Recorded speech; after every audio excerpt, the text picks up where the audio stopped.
Un millón de gracias porque me acompañaron en un día tan especial como es hoy, que es el primero.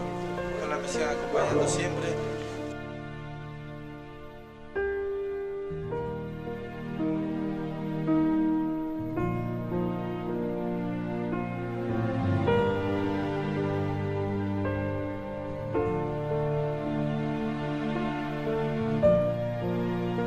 Acompañarnos en este día tan especial que es para los dos.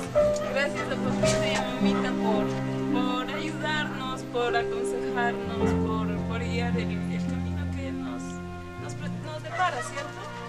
Tanto mi padre y mi madre aquí